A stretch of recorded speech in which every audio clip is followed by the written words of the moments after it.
सहज देव, वो है देव अधिदेव महादेव। सरल,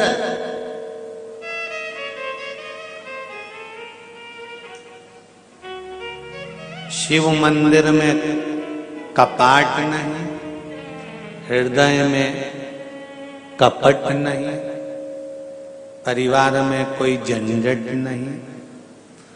ऐसे मेरे शिव हैं, कोई ज्यादा व्यवस्था की जरूरत नहीं पड़ती। एक बेलपत्री वो भी चढ़ी हुई, धोकर वापिस चढ़ा दो, उतने में खुश हो जाते हैं। इससे बढ़कर और क्या चाहिए ये बताओ। शिव कितने सरल।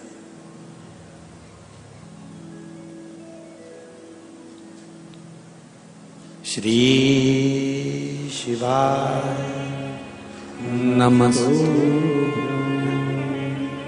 सरल। शंकर भगवान पार्वती जी को लेकर गए हैं, काशी की गलियों में भ्रमण कर रहे हैं।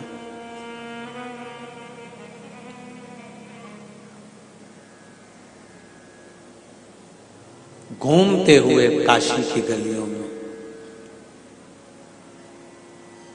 पार्वती मणिकर्णिका पर बैठकर इस काया को देख रही है और उस काया को जलता हुआ भी देख रही है।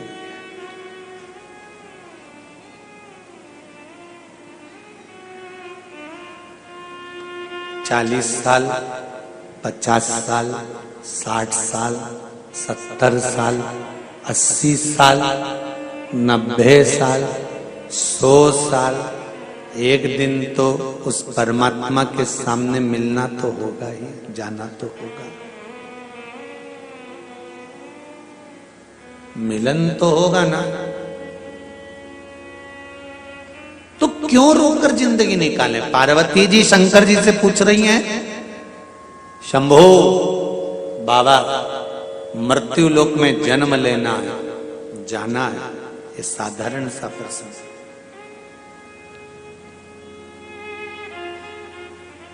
सरल भक्ति का तरीका बता दो जिससे आपका धाम मिल जाए, आप मिल जाएं, ऐसी सरल भक्ति बता दो। शंकर जी ने कहा सबसे सरल भक्ति एक ही है पार्वती, सबसे सरल। जीवन में निष्कपट भाव से किसी के काम आ जाना।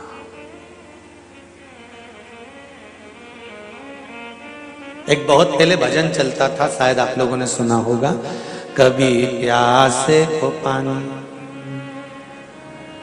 पिलाया नहीं, बादू अमृत पिलाने से क्या फायदा, कभी गिरते हुए उठाया नहीं, बाद आंसू बहाने से क्या फायदा। सरल भक्ति है कलयुग केवल नाम आधारा, सुमर सुमर नर उतरहि पारा। सरल भक्ति है मेरा नाम जप कर निष्कपट भाव से किसी के काम आ जाना, किसी की सेवा में तल्लीन हो जाना, बिना मांगे, बिना कुछ प्राप्ति के।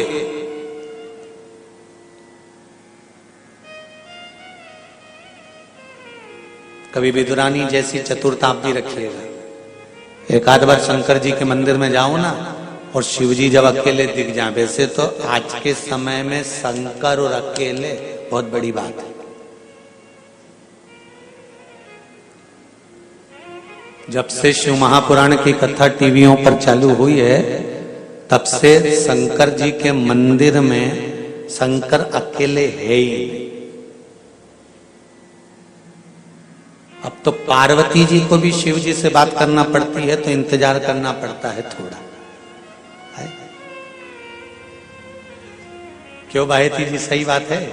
अब अगर राय लेना पड़ती है ना पार्वती जी से, तो पार्वती जी भी कहती है अब अकेले में कम मिले तो शिव जी कहिए सब जाए तब तू मिल जाना। बड़ी सरलता में भाव महाराज। जब भोलेनाथ जी अकेले में हो ना तो एक आध बार पारसम्बी जैसी बात तुम भी शिव जी से कह दिया करो, बोले बाबा लोग तुम्हारे ऊपर खूब जल चढ़ाते हैं, खूब आनंद कराते हैं, खूब बेलपति चढ़ाते हैं, खूब धतूरा चढ़ाते हैं, खूब तुम्हें घिस घिस के नवाते हैं। अब एक आध दिन एक काम करो, मेरे साथ मेरे घर चलो, बहुत दिन हो गए हैं, मेरे घर में रहना, आनंद पाना।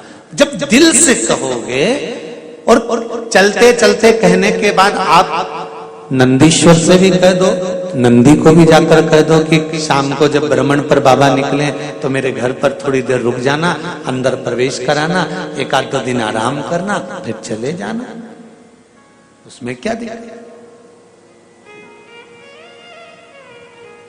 निष्कपट भाव से जो सेवा का प्रकल्प है वो जीवन का सुख है, उसमें परमात्मा की प्राप्ति है।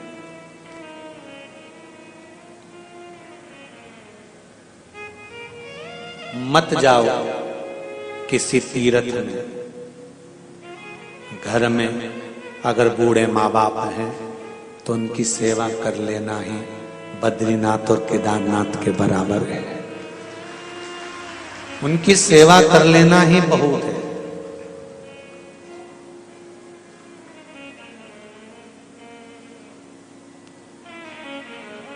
पर बड़ा विचित्र जमाना आ गया जी, बूढ़े माँ बाप से नहीं पूछा गया कि तुमने केदारनाथ जी का दर्शन करा है कि बद्रीनाथ जी का करा है। पत्नी से जरूर पूछ लिया तू कभी गई थी? मैं छोटी थी जब पापा के साथ गई थी, हम दोस्त लोग जा रहे हैं तो पत्नी बोली मैं भी चलूंगी। तू तो पहले हो आई? नहीं मैं तो चलूंगी। गई, दर्शन भी किया। एक बार दिल से आप उनसे भी कर सकते थे, घर के बुजुर्गों से, कहाँ इनका स्वास्थ्य ठीक नहीं रहता, इनको कहाँ लेकर डोलेंगे, कहाँ लेकर जाएंगे।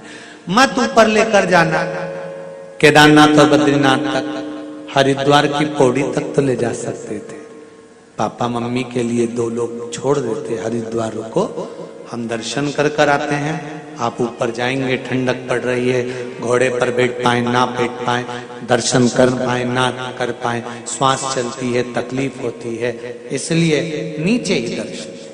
और अगर हरिद्वार तक भी नहीं जा रहे तो पिताजी और माताजी से इतना तो कह सकते हो कि आप घर में रहना, शिव की आराधना करना, भगवान की भक्ति करना और आशीर्वाद दो कि हमारी यात्रा मंगलमय हो, क्योंकि आपके आशीर्वाद के बिना ना तो बद्रीनाथ मिलेंगे ना केदारनाथ मिलेंगे। तुम्हारे आशीर्वाद के बिना ना तो मुझे बद्रीनाथ मिलने वाले हैं ना केदारनाथ मिलने वाले हैं।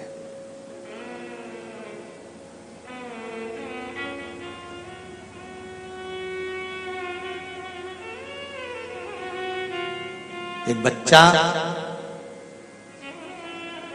रोज मंदिर जाता है और रोज मंदिर से आकर कहता है मम्मी आज मैं रामेश्वरम गया था, आज मैं केदारनाथ जी गया था, आज मैं बद्रीनाथ जी गया था, आज मैं मल्लिकार्जुन गया था, आज मैं महाकाल गया था। माँ भी हंसकर कहती है कहाँ पागलों जैसी बात करता है, पास के मंदिर जाता है लोटा भर जल चढ़ाने के लिए और कहता है मैं केदारनाथ गया था, मैं बद्रीनाथ गया था, मैं महाकाल गया था, मैं मल्लिकार्जुन गया था।